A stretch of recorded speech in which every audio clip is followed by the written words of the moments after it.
ચાલુ કરવાનું. આજે તો જન્માષ્ટમીની બધાને દરેકની શુભકામનાઓ.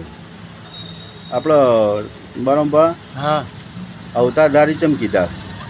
ભગવાન અવતારધારી ચમકી જાય તે પૃથ્વી પર જાણે અધર્મ થાય, અધર્મ થાય. અધર્મ બહુ વધી જાય પછી ભગવાનનો અવતાર લેવું પડે. એમાં અવતારધારી કીધા રામ અવતાર, કૃષ્ણ અવતાર, શિલીવરના રામદેવ પીર અવતાર, આ બધા ભગવાનના અવતાર લેવા પડ્યા. એટલે જ્યાં દુષ્ટોનો નાશ નાશ કરવા માટે ભગવાન જન્મ લઈ.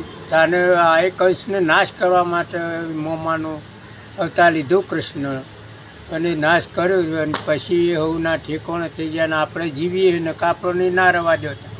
હા, નક આ તો ત્રિલોકનો નાથ કહેવાય. હા, એટલે એમને અવતાર લેવો પડે. હા, એટલે જ્યાં આ પાછો સતયુગ બેઠો એટલે પાછો ના કળયુગ બેઠો એટલે પછી હવે પાછા ભગવાન અવતરવું પડશે. અમે અધર્મ થયો એટલે પાછા પરમાત્મા અવતાર લેશી.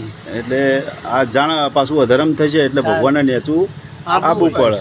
એમનું પાછું કોમ પટાઈને પાછા ઉપર જતા રહેશે. હવે પાછા એમની ગાદી સંભાળશે ને.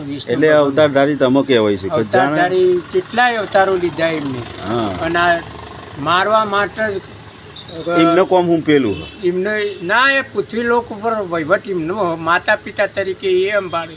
હા, લક્ષ્મીજી અને કૃષ્ણ ભગવાન પાલક પિતા તરીકે સંભાળશે કહેવાય. જય દ્વારકાધીશ. જય દ્વારકાધીશ. અમારો વિડીયો ગમ્યો હોય તો લાઈક કરજો, શેર કરજો, કોમેન્ટ કરજો. જય દ્વારકાધીશ. જય દ્વારકાધીશ.